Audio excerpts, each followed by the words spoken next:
Selamat berjumpa kembali di dalam layanan audio Sahabat Seperjalanan. Hari ini adalah hari Sabtu, 6 Agustus 2022.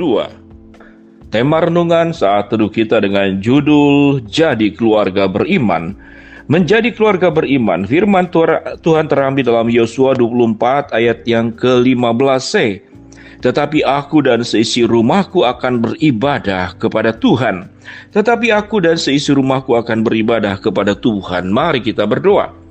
Bapa yang di dalam surga, kami ingin menjadi keluarga yang beriman. Karena keluarga yang beriman berarti kami mendasarkan sebuah kehidupan berumah tangga di atas dasar yang kokoh. Berbicara kepada kami dalam nama Tuhan Yesus kami berdoa. Amin.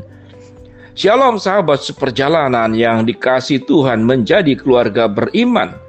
Setiap kita yang berumah tangga, baik sebagai orang tua, sebagai mertua, sebagai mantu, sebagai anak, maka semua kita merindukan adanya sebuah rumah tangga yang paling indah dan paling baik, dan menjadi keluarga yang rukun, penuh dengan kasih mesra, saling pengertian, saling menopang dan saling mendukung.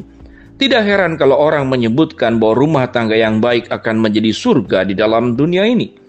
Sahabat seperjalanan yang dikasihi Tuhan, membina rumah tangga yang bahagia apa hubungannya dengan Tuhan?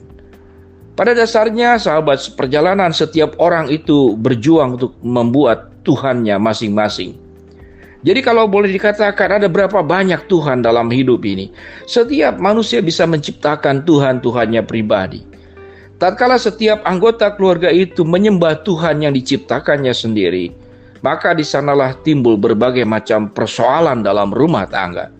Namun tatkala setiap anggota hanya menyembah Tuhannya yang menciptakan dirinya, maka dia akan memasuki sebuah rumah tangga yang penuh dengan keindahan dan menjadi rumah tangga yang beriman.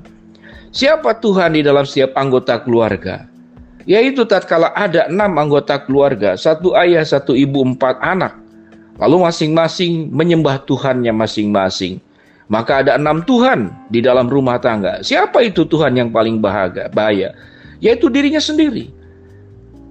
Penyebab rumah tangga bermasalah adalah sifat egois, sifat mementingkan diri.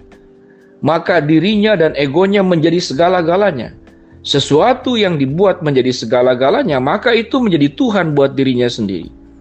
Pikirannya menjadi Tuhan buat dia, perasaan menjadi Tuhan buat dia, kata-katanya menjadi Tuhan buat dia, keputusannya menjadi Tuhan buat dia.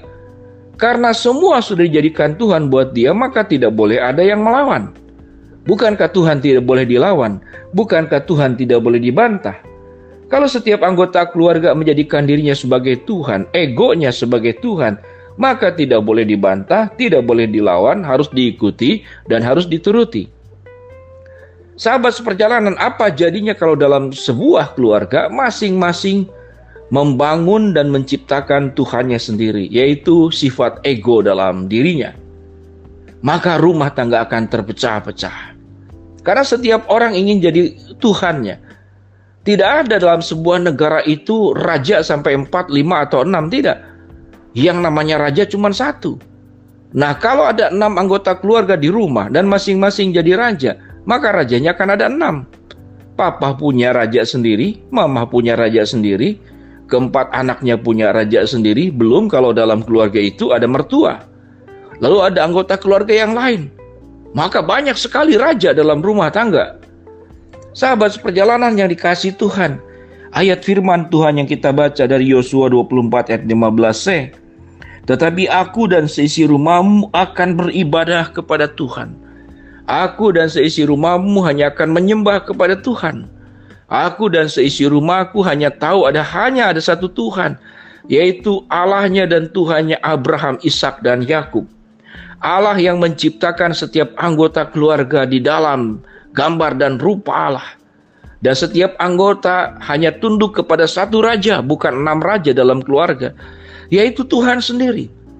Tuhan yang disembah, Tuhan yang diikuti, dan Tuhan yang dipatuhi. Tatkala Tuhan diikuti, dipatuhi, dan kehendak dijalankan, maka nilai-nilai yang diberikan oleh Allah dalam keluarga itu pun yang akan kemudian dijalankan. Apa yang firman Tuhan ajarkan dalam sebuah rumah tangga? Adanya saling pengertian, adanya saling pengampunan, adanya saling tolong-menolong, adanya kesetaraan, tidak merendahkan. Itu yang terjadi dalam gambaran Korintus tentang tubuh dan anggota-anggotanya banyak. Di dalam keluarga ada banyak anggota. Ada ayah, ada ibu, ada anak, ada mantu, ada mertua. Namun cuma ada satu kepala, dan cuma satu raja, dan cuma satu Tuhan, yaitu Allah sendiri yang menciptakan setiap anggota keluarga.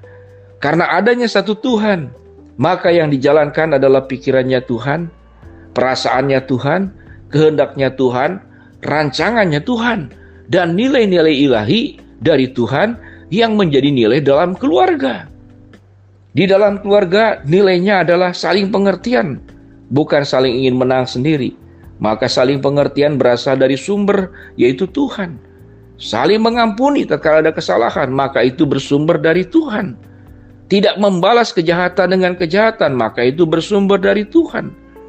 Setiap anggota keluarga bertanggung jawab dengan perannya masing-masing. Tatkala semua anggota keluarga melakukan tanggung jawabnya, maka itu adalah pesan dan nilai dari Tuhan.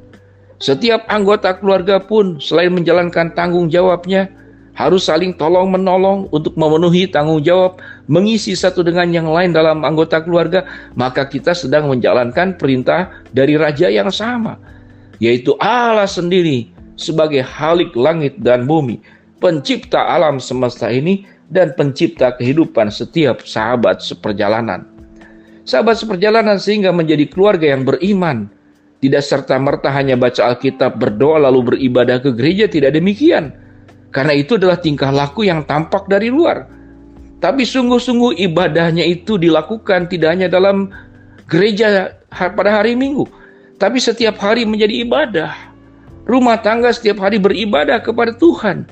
Ibadah apa yang dilakukan? Tidak hanya duduk bersama dan doa bersama lalu mendengarkan firman Tuhan.